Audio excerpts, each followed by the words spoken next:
Good day, Mike. Welcome back. How we doing, Frank? I'm doing fabulous. Love it. Love it. Love it. How was your week, and how did we implement the 7 natural needs?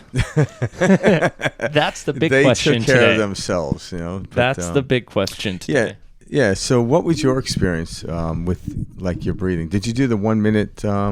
I love this breathing. Time yourself every day. Yeah, I was gonna say. So I set a little reminder for myself on my phone. So it's kind of the first thing I did, before I jumped in the shower, kind of started my day. And it's funny when you bring your attention to something small like that, you don't even realize the impact that it makes kind of throughout the week. And that's something I really noticed this last week, because this was actually perfect timing for me personally. Last week was I don't want to say a stressful week or an overwhelming week. I just had a lot going on. I had multiple deals, like I had different deals closing. So there was a lot of overwhelming moments, or you could call them overwhelming moments. And what I found was I had this level of awareness to that where I would recall the breath, and I would go back to the breath even during those moments. And I don't know if that was from just me putting my attention on it, from me doing these little 1 minute breathing type of exercises, but it allowed me to stay calm in situations where I would normally get worked up.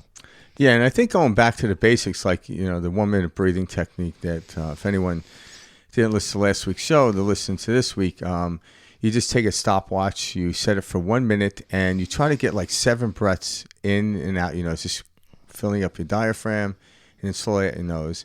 And roughly, getting 7 breaths per minute is the standard in how humans should be living. It's just more functional for the human body. Yeah, we should touch on that. So most of us, if you were to take a stop clock right now or stopwatch and time yourself, most of us are breathing between 10 and 15 breaths per minute, and that is actually a state of fight or flight. Yeah. That level, that amount of breathing is stressing our nervous system. And a 7 to 8 or 7 to 9 breaths per minute, breathing cycle, or I've even heard 5 to 7, which seems kind of crazy, in a minute. Yeah. I don't think there's a definitive of understanding. I think everyone's different, but even at different times, you want to change it up. There's always something else to do. Mm-hmm. I don't know if the goal is to get to 1 breath per minute, but, I think the point is to reset that nervous system. And because what I began to notice by doing these 7 breaths, for a 1 minute, was it slowed my breathing throughout the week, which provided a calming effect. Yeah, because, when the body, obviously when you're breathing in 7 breaths per minute, which doesn't seem like a lot, but that's what the body needs, your body has to remain calm. If you're breathing more than that, like 15 to 20 in some cases, I heard the average person does that. It's like sprinting and panting, but you're actually not running. So it's kind of, you're breathing off from what the physical body is actually doing, and wonder why anxiety is accruing in the body, or the way it feels like anxiety is accruing in the body, because our breathing's off. So the basic of understanding how to control our emotions starts with our breath. Because like if we get angry, we hold our breath. If we get nervous, we pant. If we get, all these different emotions are tied to different breathing patterns. Yeah. So consciously, by taking the stopwatch once a day, doesn't matter when it is. I actually did it in my car a lot. Nice. So I just look at I wouldn't say stopwatch, the minute hand would turn, boom, mm-hmm. and I just stop breathing in and out. Now, I've been doing this for a while, so it's not difficult to me to stay within 7 breaths. But what I started doing is, okay, I'm not going to force my breathing. And the first day I was out about like 9. Okay. So I'm like, okay, I have a little room to clean up, but that's what the conscious effort is, which is kind of nice. But I've noticed doing that, and then I did other type of breath work techniques. They're a little more evasive than the 1 minute one. And I noticed I wake up really refreshed every day. And this is what it is when we feel good, to carry out a goal, if you will, is so much easier. I was just actually talking to a buddy of mine today at the gym, where he's starting up a podcast too on entrepreneurship, and he's getting the production done really well. He's going into a studio, and he's been talking about it, and he's asked me questions over a period of time about it, and I ran into. I haven't seen him probably in a week, And I ran into this one. I'm like, how's it going? He's like, well, I'm worried about this and that. And he was in his head. And I said, dude, just do me a favor and just take a deep breath and breathe in and breathe out. And I started talking about that. And all of a sudden he started feeling better. I'm like, okay, when you feel better, the idea of going forward is simple. When you feel bad, it's not. So what it is we think when we feel bad, it's the universe saying, don't go ahead with the deal. I'm like, no, it's not. It's an old belief that's dragging behind. That's no longer can be needed at this level of accomplishment where you're trying to go. So you have to get rid of that old belief. You have to let it go. And all it's doing, it's rearing its ugly head. Not that you should not be doing that. Yeah, based on your old belief, yeah, you ought not to step over that line. But why is that belief holding you from stepping over that line? It's because I'm allowing it to hit my body. And that belief stops me. I can't breathe. I don't feel good. All these things start to boil up in my body. I'm like, okay. So after our talk, he's like, I feel great. I'm like, that was you doing it. So you have to have that conversation with yourself every day. But when the conversation in your head is going down the rabbit hole, stop, breathe, get your place in a better state. Then the idea of like running a business or whatever it is you want to do starts to make sense. Because everyone that wants to start a business was in a really good place when the idea came. The problem is they don't know how to maintain that state, or even not just maintain the state, keep that state moving up and up and up. It's because they thought it was a thought, or they got good sleep that night. Now they're trying to figure out how to sleep. Like, it all comes back down to your breathing. And because when I breathe, I have to maintain a present state of awareness. And that present state of awareness is actually more about it than even the breath, because the breath then becomes a permission slip. So it's even deeper than that. But when I have to count my breath, 7 breaths per minute, I'm consciously aware. That's why we feel good. I think, too, also when we were chatting this morning off air before we got on, one of the big epiphanies I had from this last week is how the breathing actually changes based on what scenario I'm in. And overwhelming. Well, if something's overwhelming, why would your breathing change? If something's difficult or hard, why would your breathing change? And we just don't think about it in that, from that perspective about how our breathing naturally changes when we're, switching environments, different emotions, all of that. And so it makes so much sense to bring things back to the breath, because when you bring it back to the breath, it's like it's a reset. From there, you can't experience overwhelming or suffering or anxiety because you've taken that away. Your breathing is what the focus is, and through that breath, you can't be anxious, you can't be overwhelmed. And so it's like, whoa. The reason I'm feeling overwhelmed or the reason I'm feeling anxiety is because I'm not monitoring the breath, and the breath is allowing me to, experience this and call it anxiety. Yeah, because based on beliefs that we bought into when something happens. And I've noticed this. You ever use like VR headsets? Absolutely. All right. So I remember doing one where I was at a great distance off the ground. It was a height, like doing a tightrope. And you're gasping for air. But the truth is you're sitting on a couch. Like, you're not doing it. You're not going to fall. You're holding your breath like you're there. The reason I bring this up is when Mike and I are talking about these concepts and techniques, all right? This is to how to play the game well. These are still permission slips. But you also have to understand fundamentally, this is a game we're playing. Now, I don't mean to make it trivial at all. Don't make it trivial. Like, really play the game well. That's why we came here. Don't be like, it's just a game. I'm like, no. We came here, we signed up for this game. Like a football player that steps on the field, they better keep their head in the game, or else they're going to get pulled from the game. Or they're going to play lousy and, they're going to get booed off the field. You don't want that.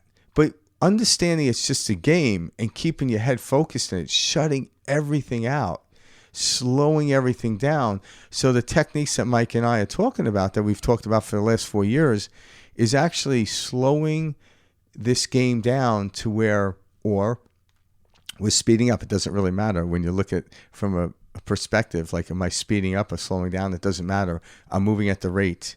Like, again, if I was moving at the speed of light would look pretty slow, So all relative. Yeah, so like in the movie Matrix, when when Keanu Reeves' character Neo presented that, where he slowed it down. I don't know if it was the first scene, but when the bullets were coming at him, and he was able to like and slow him down. That's what we're talking about. Mm-hmm.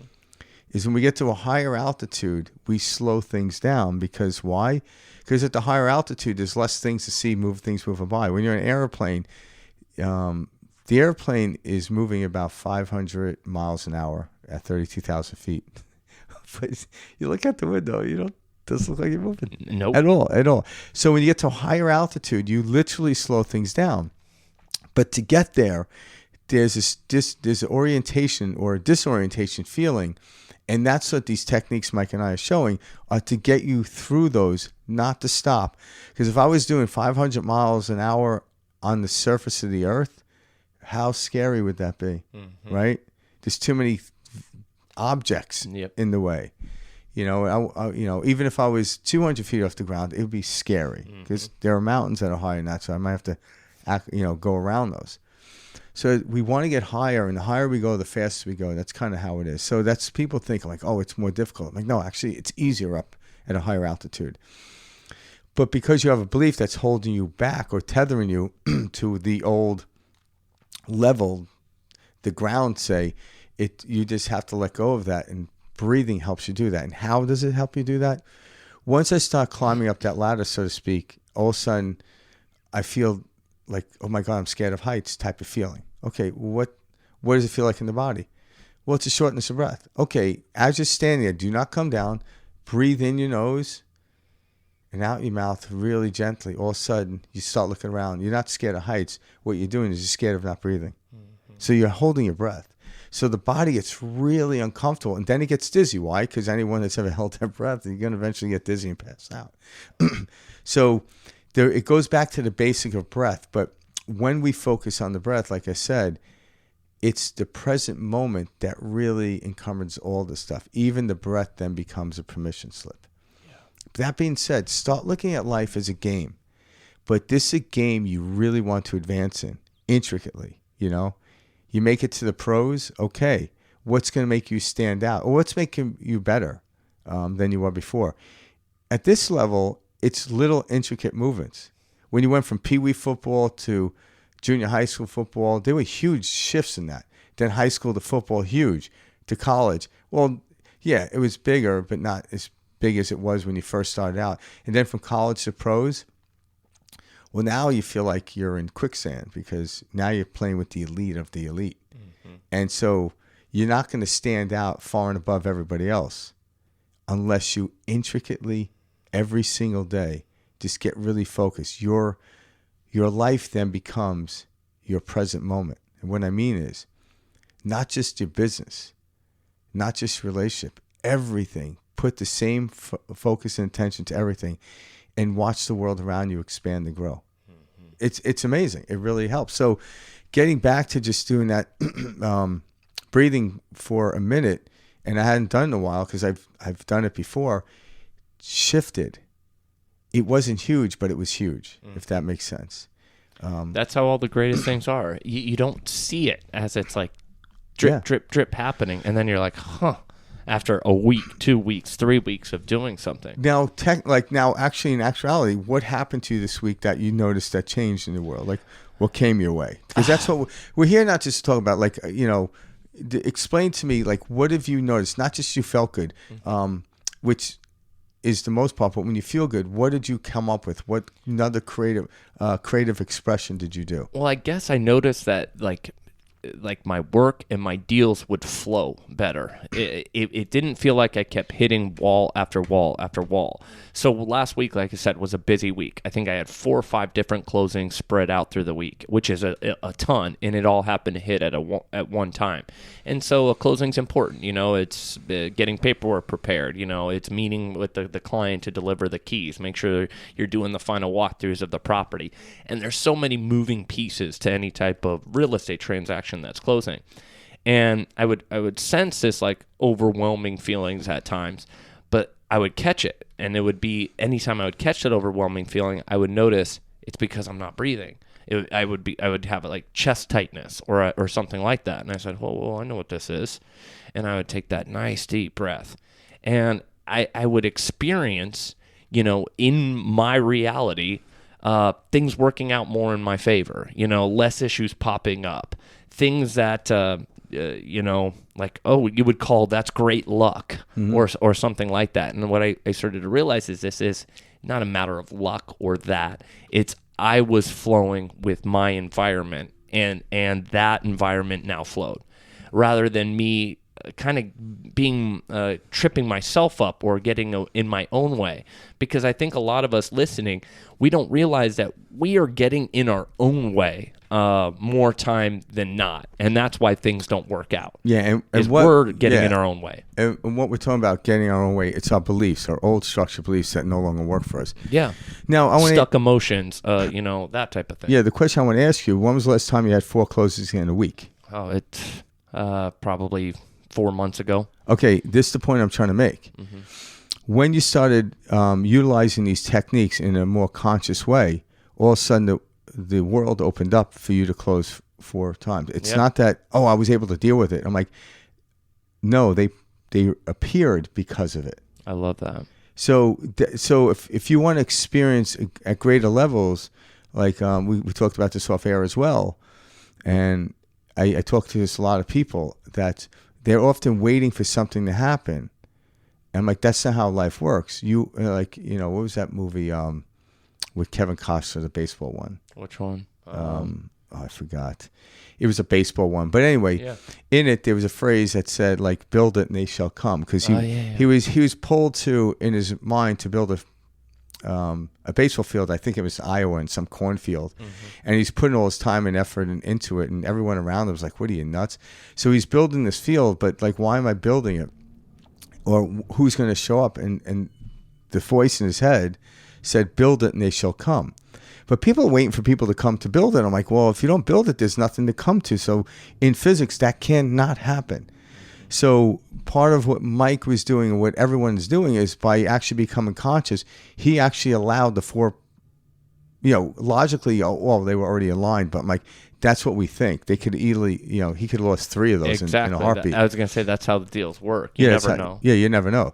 So by doing this breathing 7 breaths per minute once a day, right? Once a day. All of a sudden, he had 4 closings. There is no accident there. Mm-hmm. That's the point I'm trying to make. So anyone that might test this stuff out, it's amazing. Because the more present I am and focus on something, the more things open up. For me, a new business deal came across my table that was easy to acquiesce and go into. It was very easy.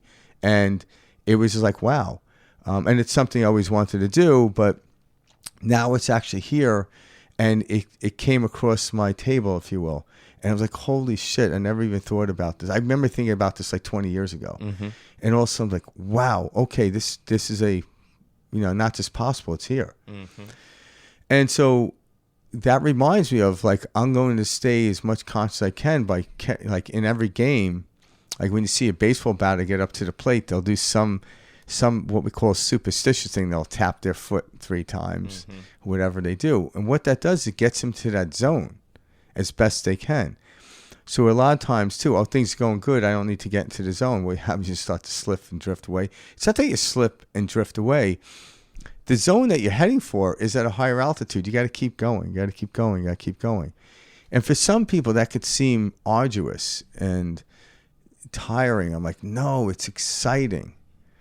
It's like a little kid thinking, like, okay, I went to this amusement park, and his friend's like, oh, my God, that's a cool amusement park, but you got to check out this one. Oh, my God, you go to this one. And then they keep, they add another roller coaster. It never ends. It never ends. But once you think, this is as good as it's going to get, you never go back to the park to even see that they built a whole new park and there's more roller coasters higher up. That's how the universe is. Everything is here. We just have to elevate to the frequency in which you want to experience it, and then we'll experience it. We can't see it just yet until we get to that place. And I think one of the coolest things about that is, how do we experience that? How do we have that? Well, all it takes is going back to these 7 natural needs. Yeah, going back to the breathing, which will then appropriate the other ones. That's exactly it, because I guess we get so wrapped up in this reality and this experience as things are happening that these things, our needs, you know, the most basic kind of go to the wayside. You know, we're getting wrapped up. Oh, it's exciting, you know, and you can feel, you know, your heart pumping and all that. And it's like, whoa. Yeah, and in case no one listened to the other podcasts, and they may not, they might just skip over whatever. What are the 7? 7 natural needs. It's going to be number 1, oxygen. Number 2, water. Number 3, sleep. Number 4, food. Number 5, shelter. Number 6, relationship, both with others and with yourself. That's important. With the environment around you. Yeah, exactly. And then lastly, creative expression. Yeah. And creative expression is anything and everything, you know? Like, that's what's so cool about creative. Here. Yeah, creative expression. We came here to create. It's to infinite express. in its own. Yeah. You know? And that's what people say. You came here to be yourself. That's a creative expression. But in order to get to that level, and these all things are actually all in one kit. They're not like separate. So the reason, like naming these things and get people to think about this. So there's 7 natural needs, and oxygen obviously being the first on the list. Why? Because in a timely fashion, in the mechanism to survive this physical body, in order to survive, I could possibly go maybe 3 minutes without breathing. Mm-hmm. All right. Then you go to water. We can go about 2 or 3 days without water. So as you notice, these needs can go further out the further we get down the list. But even though 7 is creative expression, if you never reach 7 or go for that, your will to actually breathe and drink water and go to sleep and eat are going to be dead. But if you have this creative expression, something to look forward to, you're going to want to breathe good. You're going to breathe good. And then in the act of breathing, you're going to add more water, and water actually transmits to the body. It does a multitude of things. You can look it up, but obviously sleep. Everyone knows this. So when the body's fully hydrated, when you get plenty of sleep, eat the right amount of food, you have shelter that's brilliant. Your environment is brilliant. Relationships with people are just amazing. And then the creative expression. Wow. Well, how do I do that? Well, it all is one complete kit. So when we look at everything in the present moment and stay there with my breathing, if I'm drinking, I'm focused on my drinking. If I'm sleeping, well, you're sleeping. But I'm using practices to get me to that place where I'm fully sleeping. When I'm eating, if you actually focus on what you're eating, you don't eat too much, you don't eat too little. Get as intricate as you can. These are all permission slips, by the way. And what I mean is, it's the focus of them that actually create the magic. But in order to have focus, you need to have something to focus on, such as breathing, drinking, eating, sleeping, all these things. And once you start doing that and put your attention there, your mind doesn't travel. Next thing you know, that business venture you wanted all of a sudden shows up. And then you act on it. It's like, how'd this happen? Like, you're at a different altitude. Everything that you want is already here. We just can't see it. We can't, One thing also I found interesting from this week of doing this is I did a lot less mindless type of scrolling on social media and stuff like that. That was something I did notice. I still did some of that, but well, I mean, I'll flip through stuff when I'm just throughout the day. It's kind of like a break. I'm gonna let's see what's going on. But I did less of that, and I feel like it was because I was more in the moment and I felt good.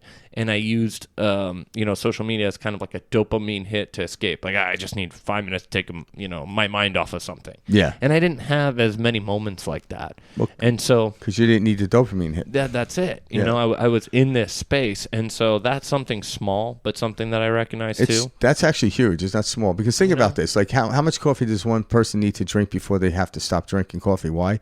Because the caffeine is already in the system. Rattling. So the more efficient you can get with, think about it, everything is about efficiency in life. It's what we're trying to do. How can I use less energy and get more? Mm-hmm. That is the natural way of the physical world when it comes to energy. We are energy. So water will always move in the path of resistance. Electricity will. But we somehow have these weird beliefs that disallow us from moving in a path of least resistance. We actually fight it. We're the ones putting the roadblock up based on the belief. Mm-hmm. But once we start to break through these and and let go of these beliefs like a sandbag from a hot air balloon, the balloon rises, not falls. People think holding on to something keeps them from falling. I'm like, holding on to something keeps you from floating. We float. We don't, the heavier we are, the more we're tied down to the ground. So why would you hold on to anything, even a belief? Beliefs are to be used periodically to get you to the next level. Just like each step on a staircase is to be left in order to get to a higher level. You can't say, this is my favorite step. I'm like, well, you're stuck there then if that's your favorite one. It's kind of weird. Like, but I appreciate that step, but it's not my favorite one. I don't have a favorite step. And then I get to the landing, and then I have to go from there, and that's how life is. So every time I walk up the steps, I'm letting go of the previous step in order to step on. That's a natural thing that we actually do in order to acquiesce with the world. But people just get stuck on stuff. I have, and I say people. I used to hold on to stuff greatly. I have a great grip, by the way. That's a very... It doesn't serve me. That's a very good point. We do hold on to things with but it comes from a subconscious area, because consciously we know, I never want to hold on to that, or I didn't know that bothered me, etc. And we don't feel that, or we don't recognize that. We only recognize the situation or the habit or what comes from the subconscious or unconscious belief. Yeah, and if you start looking at the physics of, like, say, a rocket leaving the planet, all right? Think about the energy it takes to get it off the ground. It's tremendous. And then it's fighting through the atmosphere, and there's a lot of friction. Bless you. There's a lot of friction on the rocket. But once it breaks through the atmosphere, it's floating. Unfortunately, most of us never make it past the atmosphere into our successful life. We don't. So what happens is you shoot the rocket up, and then, like, it's too much, come down. And then you eventually just don't even put fuel in your rocket and just sit there on the landing pad or launching pad, however you want to look at it from that perspective, and just don't bother pushing the button to do it. Why? Because I tried it many times. The friction's not worth it. And I'm like, yeah, but you never made it past the altitude in which you were. And guess what? It never changes. It really does get easier when you move. But when I look back, all the things I went through, that's what I write about and talk about. But because I didn't stop, I'm here. And here has to break through another barrier and another barrier. It doesn't end. It doesn't end. I like how you said the friction, like, there was too much friction. That's that feeling when we stop. We, like, get to this point where we're like, this is just too overwhelming, this is too that, and then we stop. And it's just on the other side of that is what you're looking for. Yeah. And that's the hard part, and that's what I remind myself as, like, the pendulum is swinging or as things get difficult, and I'm like, all right, I know what this is, but it's just on the other side of this that I experience that. Yeah. And so it's like when you're coming up to these moments that are difficult or hard, now you kind of look at them like with like a smile, or like, hey, I know what this is. All right, let's get through this. Not saying it's enjoyable now, because no, you're still feeling certain emotions. You're still going through it, but there's a lot less sting, and there's a lot less head chatter of this is never going to work for me, or this has to be easier for other people, or nobody knows what I'm going through. Everybody is going through different things like this and challenges, etc. And what we're falling victim to is the chatter in the head, not so much the activity in front of us. No. And how do you get the chatter out of your head? Breathe. There you go. Go back to Just the breath. Breathe. And that's true. And what happens? It's like a reset, and that's why these needs are so important. That's why to have a full view of what lays ahead, or of what you can always go back to, allows you to know you can take on any challenge in front of you.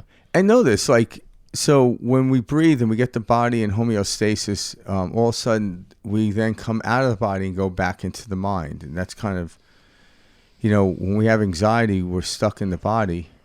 So I have to alleviate that energy to flow through the body so I can get back into the mind and be my creative expression. So that's where we want to play this game. in that creative expression all the time. So when you start dipping from that, don't look around like, oh, this is happening because the economy's bad. I'm like, story, this happened because, my girlfriend broke up with me. Another story. I'm like, you could stick with those stories, but they ain't, how do you change the economy when the economy drops? You can't. Mm-mm. But you can change the way you look at the economy. I remember hearing this years ago that 50% of the Fortune 500 companies make their money in a bear market. Mm-hmm. And I'm like, okay, that just sucks for anyone that thinks you have to make it in a bull market. In other words, you have no more excuse after hearing that. Exactly. So no matter where you are, I guess recognize where you are is a good thing, to know how to navigate through life, but it doesn't make it any easier. Like your buddy you're mm-hmm. talking about that came in a lot of money, he's now having a rough time. Why? Well, he has to get used to the altitude that he's in. Exactly. And there's a myriad of different things. No one could speak for the person, but that's what happens. He shot up at a rocket really quickly, and it's like you're holding your breath. The G-force is the nuts. G-force is crazy. Yeah. Now, imagine the first time anyone got into a fighter jet. It was pretty wild. But after a while, the body could still feel it, but they know how to breathe through it, mm-hmm. know how to relax. There's still that pressure of the G-force, but yet they're not panicking. Mm-hmm. When they learn to breathe better, the body responds better to the G-force. That's what we're talking about. Just get to these places where you're getting used to the altitude change instead of like, oh my God, it's scary. I'm like, yeah, but this fury is at a higher altitude than it was when you were younger, and you got through that. What makes you not going to get through this? So Mike and I are showing you concepts to realize this game never ends, but enjoy it. Have fun with it. It's a game. Don't make it trivial, because then you're just like blasé. I don't want to do this. You're like the disruptor in any game. Like, I'm fine. I'm not doing well, so I'm not going to play, but I'm going to antagonize the world. I'm like, we don't need that. And there's a lack of joy in that too. There was absolutely no joy in that. Yeah. I think one like practical aspect too that I like to like look at from this standpoint is, like, what are they teaching, our military? What are they teaching, people, who have a level of, authority or, need to protect, things like that. And then you go to, like, you see, Frank and I, we talked about this before, but like the SEALs. So the SEALs are deemed and have this level of respect because they're going in doing some of the toughest missions, some of the toughest work out there. And so when I hear about like how these Navy SEALs, one of the things that they train on is like this box breathing technique, and everybody, it's very similar to the triangle breath that Frank and I went over last week. It's an in, it's a hold, and then it's an out, and then it's a hold, in, hold, out, hold. But, that's why they call it the box breathing.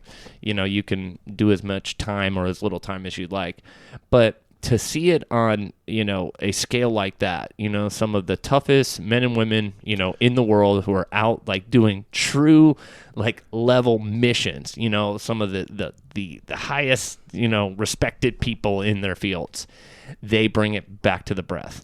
And why? Because it's the basics. It's how you're going to experience a situation. And I think there's a lot to be learned in that. I also look at military like boot camp, What is boot camp? It is getting into the individual subconscious. They're rebuilding. So they rip you down.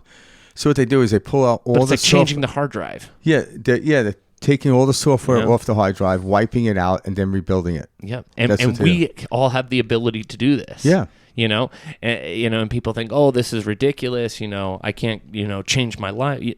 I see it all the time. You can see it in boot camp. You can see it with these different individuals. And so I just like to bring it up from a stance like that. We don't look at, how powerful we really are, or what's going on behind the scenes, if you will, for a lot of us to get to the state we want. And behind the scenes is a really good thing. Mike and I were talking about this earlier. Where, like, you take an actor, I used Forrest Gump in this analogy with him earlier, but like when he had gotten the role and got the script and get onto set, how long do you think it took him to get fully embraced into the character of Forrest Gump? Now, I don't know. I imagine I could text him or email him. I don't have his You're number. good buddy, Tom. Yeah, no, yeah. I don't know the guy. But nonetheless, I don't know how long, but just say for argument's sake, it took him 6 months to do that. So the thing is, you and I had seen the finished product. We seen the rainbow, so to speak, or the pot of gold at the end of the rainbow. What we don't see, what people often like, I want to be that person. I'm like, you want to be, what happened on the set of that movie? All right? That's really life, baby, is the set. And the reason actors like Tom Hanks do really well, and Tom Cruise, is because they understand the set. They understand how to make the movie, and they don't let it bother them. They actually get a kick out of it. But maybe in the beginning it was kind of like, let's rush through this to get to the movie, get to the scene where everyone could see it in the theater and see how great I am. And then I'm like, oh, that's not so great. Well, you have to stay intricate in each moment, each scene, each set, everything. You got to keep focus on there to not lose the character and the essence of it. And then at the end, when it's all put together, it looks brilliant. Most people are just looking at that part. But they have a belief that says, I'm not willing to go do this work. I'm like, that's all there is. Because I'm sure, like, when the movie came out, say Forrest Gump, I'm sure Tom Hanks was already working on another movie. So he wasn't sitting around. Like, I'm sure they had to send him out to promote it, and he's probably like, I'd rather be on vacation with my family, whatever. Or I got this other movie, or maybe 3 movies at once.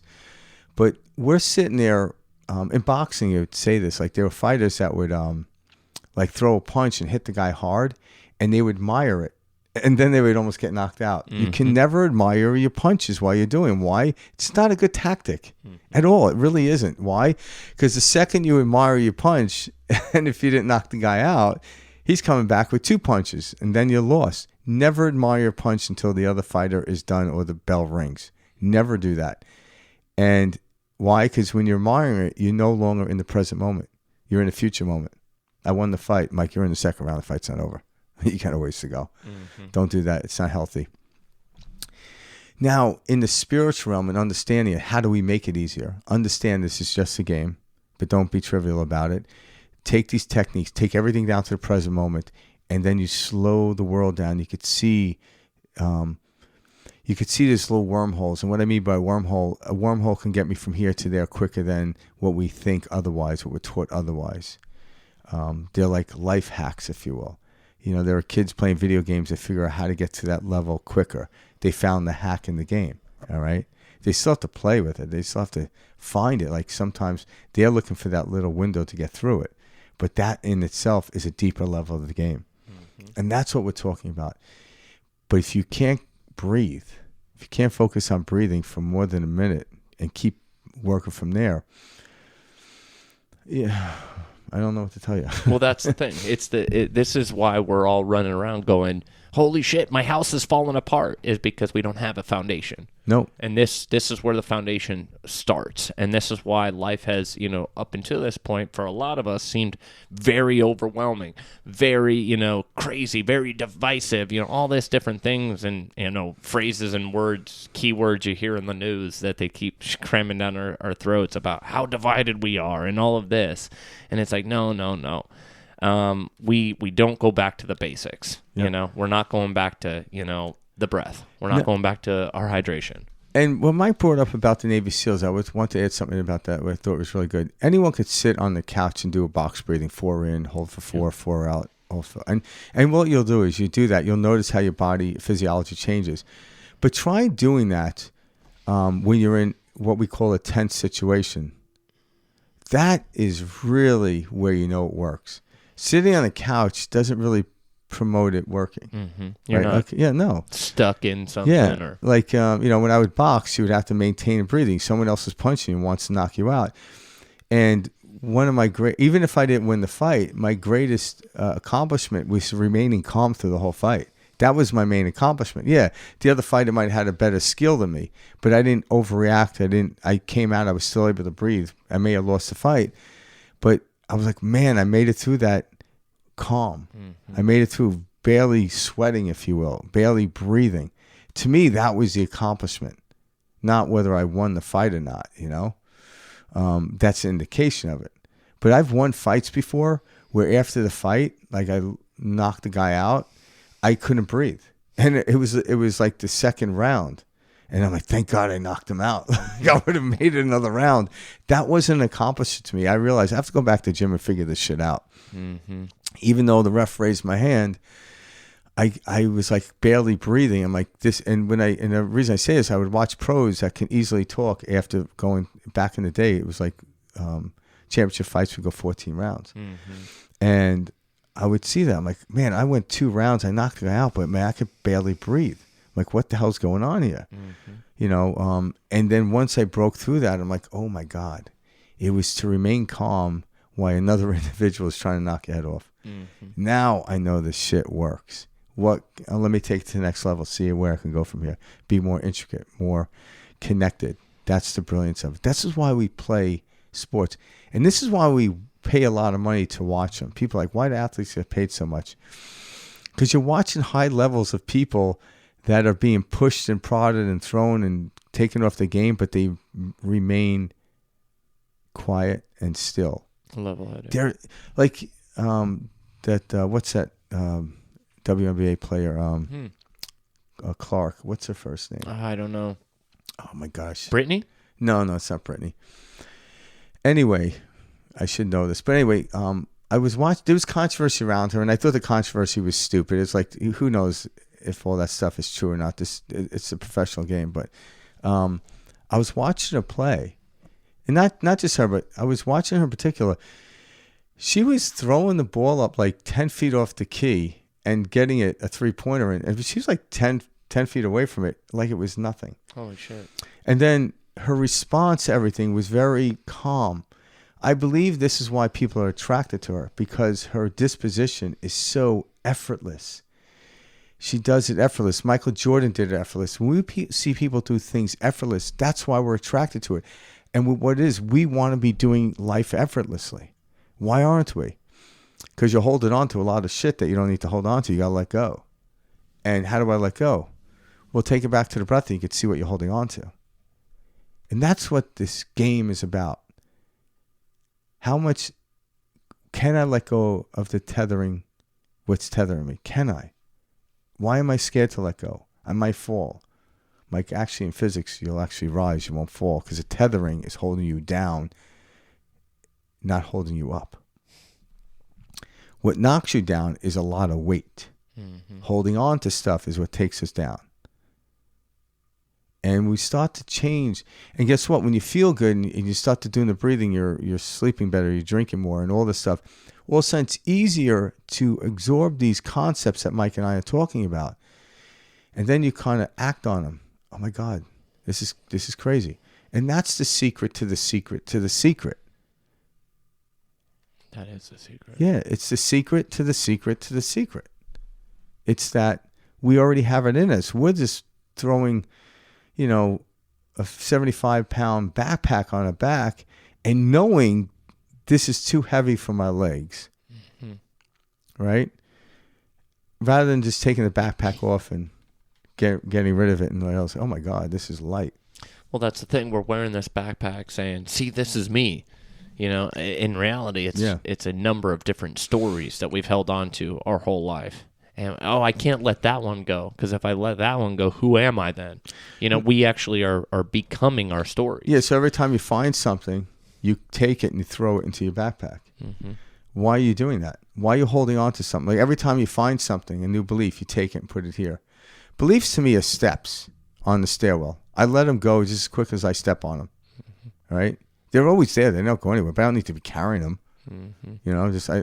I don't like, if I go on vacation in Hawaii, I don't take my car with me. I just leave it at the airport, or I leave it at the house and take an Uber, whatever. Mm-hmm. But I leave it where it needs to be left. I don't carry with me. You can imagine how to carry everything that you accumulated over life. But we do that psychologically. We do. And there's certain things that we're carrying that aren't allowing us to take that next step. Yeah, I remember one time going somewhere, and I left my car at the airport, and I left it in the economy lot. And it's just completely open. I'm thinking, like, what happens if someone breaks my car? Because I'm thinking, if I was a car thief, I would steal a car from the economy lot. Why? Because the people gone at least one day, so I could take my time breaking into that damn car. Like, this is a goddamn thought out in my head as I'm flying to Hawaii. I'm like, holy shit, I should have left the car at home.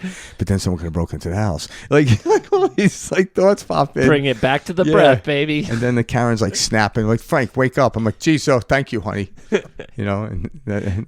But it's funny as you see, as you begin, because thoughts like that, they don't go away, they come up, but you begin to hold on to them less, and they float by. And it's like, what a ridiculous thought, Yeah. That's what I've realized at my journey. There's nothing greater than allowing water to flow over your body. Mm-hmm. But trying to capture every drop and hold on to it, that's how you drown. So, don't try to grab the water that's coming off the waterfall. Allow it to hit and flow down and keep going down the stream. Mm-hmm. But enjoy each as it moves through your body. Enjoy that. Energy needs to flow. It needs to keep doing that. And that's kind of what we have is we have a receiving end of our body, allowing energy to come in. We also have a part that lets go of it. And if we don't have those in harmony, we start to break apart. And getting back, this is going to be redundant, but when I breathe in, I just completed a cycle of pulling in and letting go. So the more we go into our focus of breathing in and equally breathing out, we actually move all the energy centers in our body and we start to let go. It works. It does work. Yeah, and it's free, for the love of God. Mm-hmm. It doesn't cost anything, but that free breathing will create acquisitions with other people and build a better planet, because the more we're at a higher altitude of feeling good, the more we attract other people into that place, to the point where we don't have to compete. We can actually collaborate and expand the world we're in. Mike, this is our job, so let's get creative with it and express it in the outside world. Mm-hmm. And that's why we're here. That's why me and Mike do the show. We don't really know what the hell we're talking about half the time. At least I don't. But I just I try to speak from my heart and tell my experiences. I don't claim to know anything. I hardly know, there's not much I do know based on all the stuff that's out there. I listen to like a lot of intellects talk about science. I find it fascinating. Mm-hmm. But it lets me know, like, shit, I know very little. Well, and the stuff we've been taught, we know very little about. And it's like, wow, this is always moving and changing. And the ideas we're holding on to sure may have been, what we believe to be true 5, 10, 15, 20 years ago. But today, we got to let go of it, because every scientist knows at some point for new scientific evidence to come through, they have to let go of the old and that's what we're seeing right now. Oh, it's brilliant.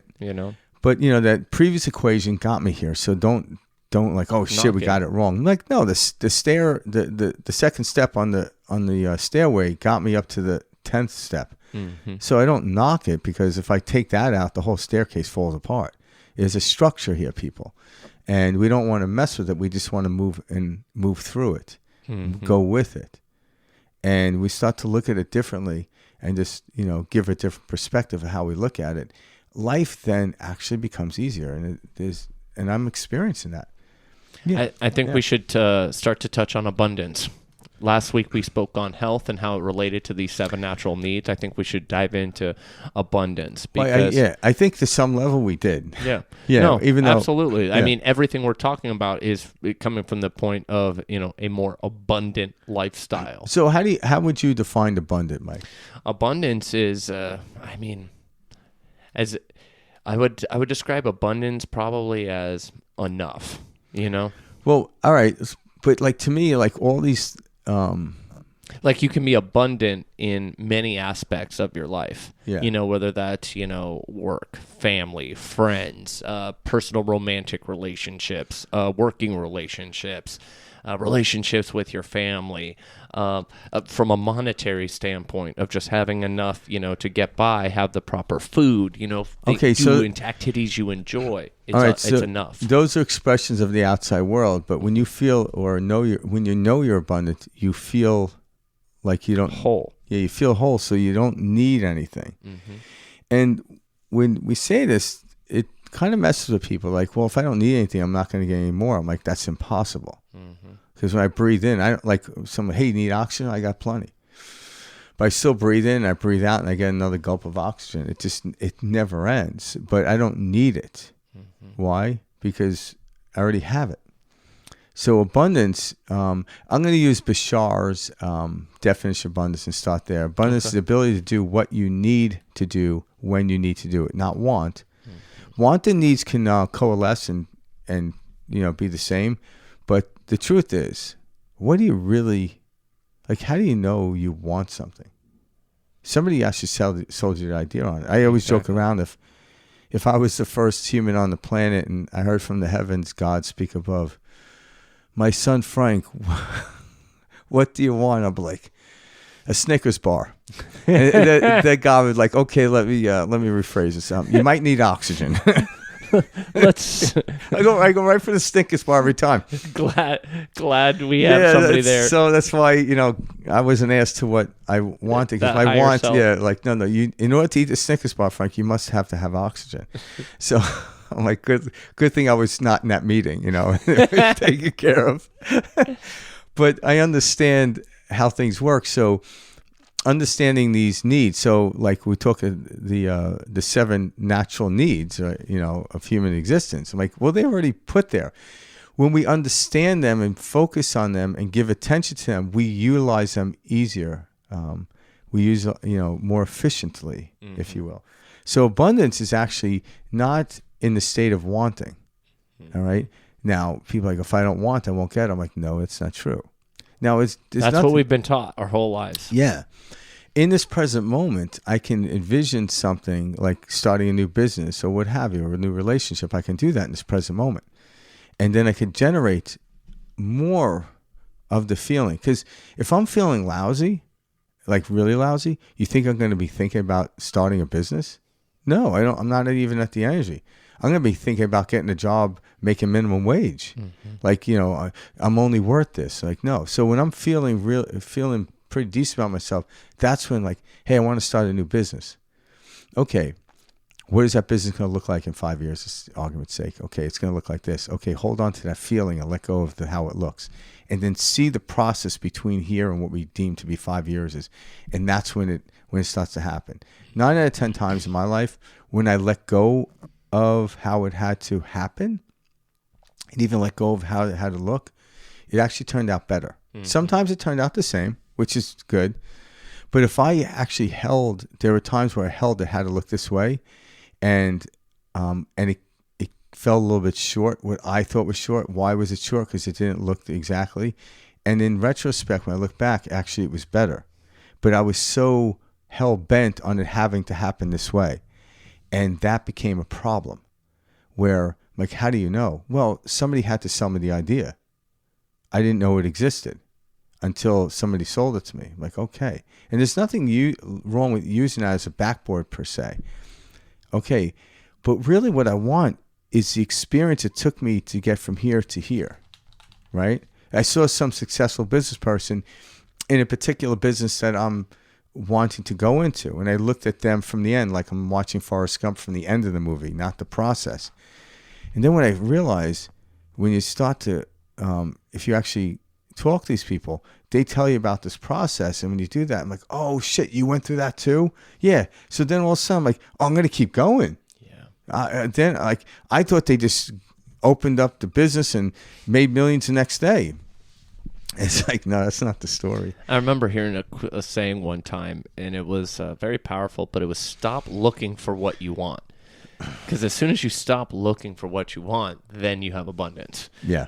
It's in the looking that we create the lack. And that's important. And we hear a lot about this now, too, with different people talking about manifestation, and all these different, concepts out there.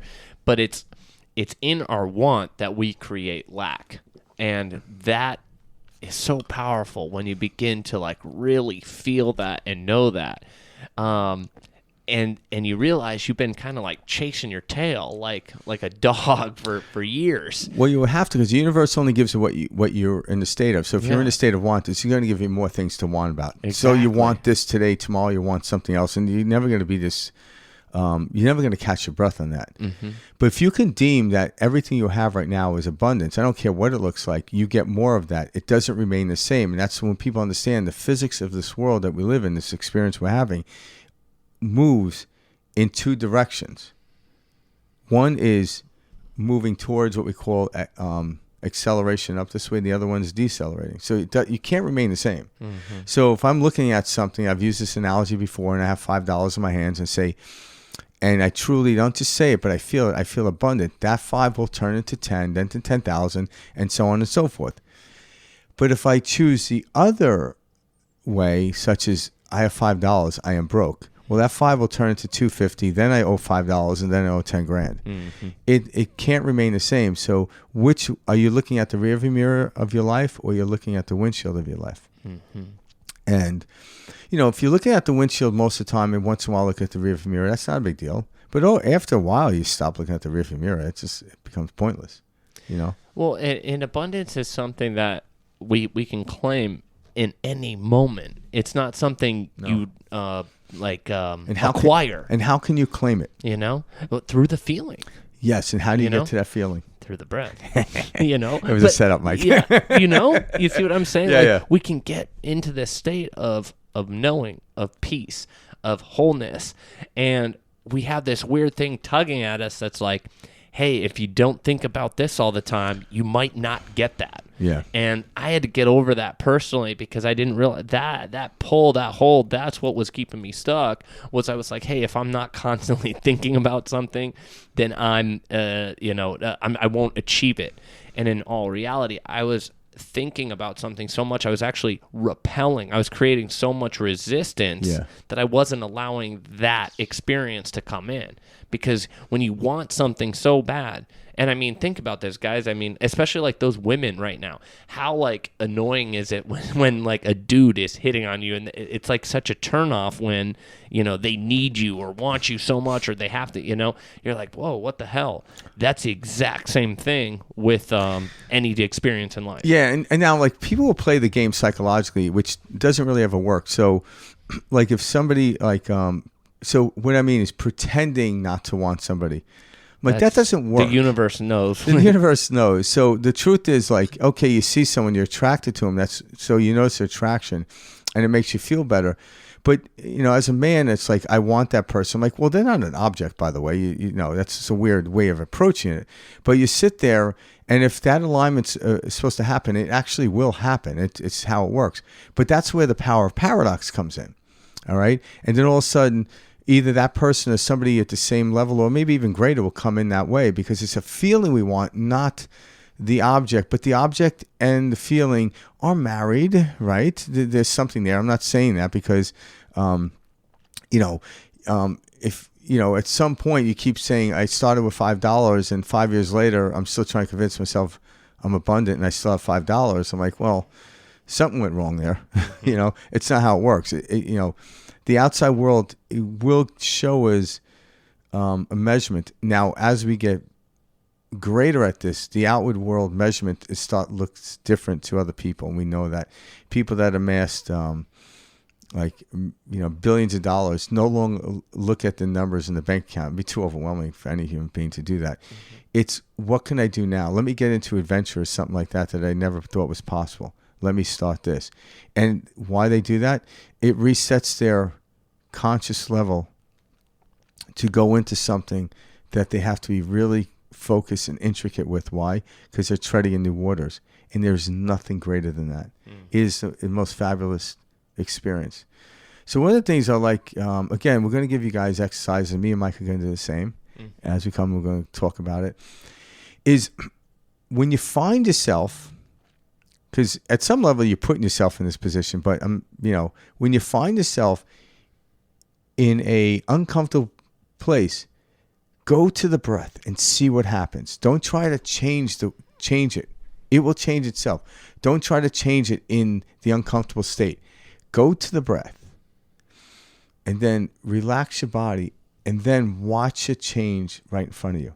So that's the goal for this week. I think what we should do, let's do a little 1 minute breathing. Let's do one right now for everyone listening. This will kind of be your kickstart.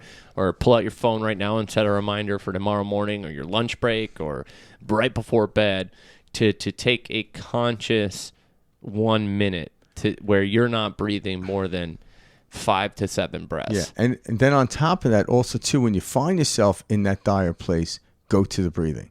Because when you wake up in the morning and do that breath, that 7 breaths in a minute, that's easy.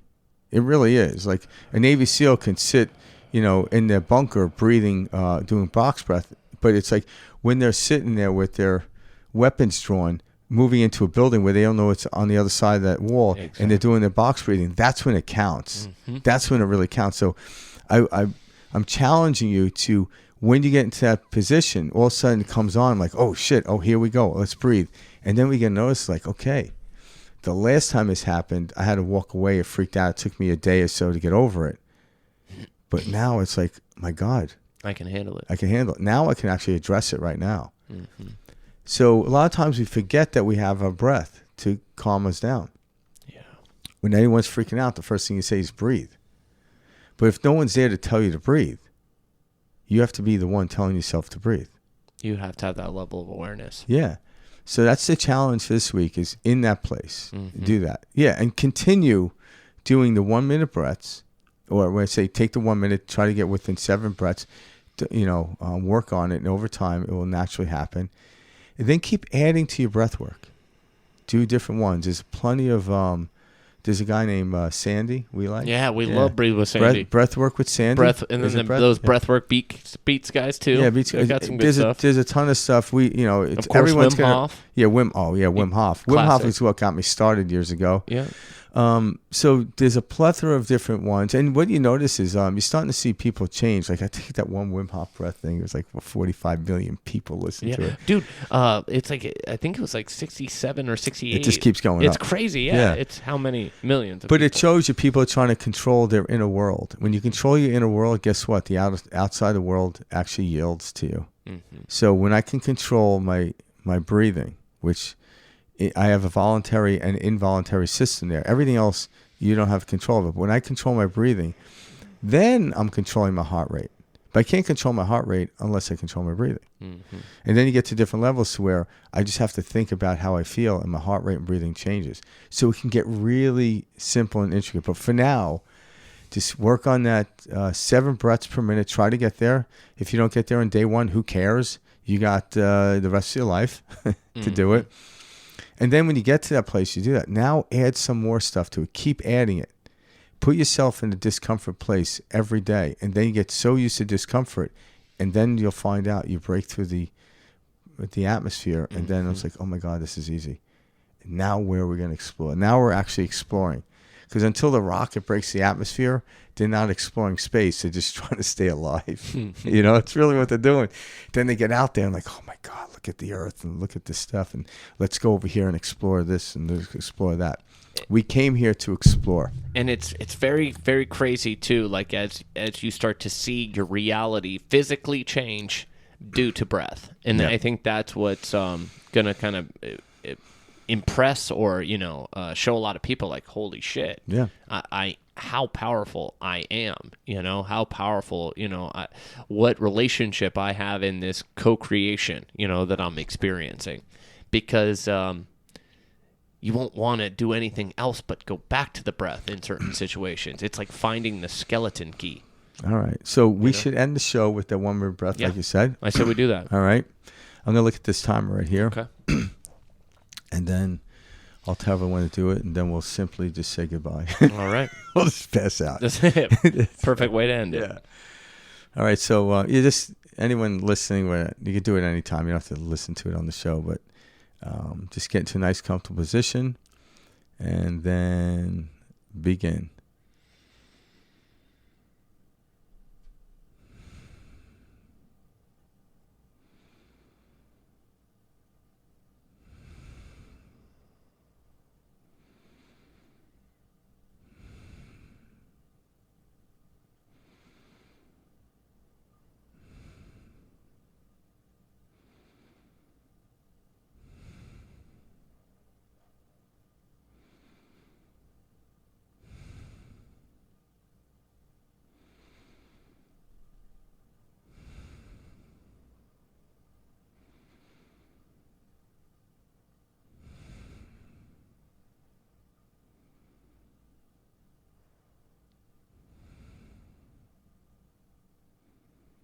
All right.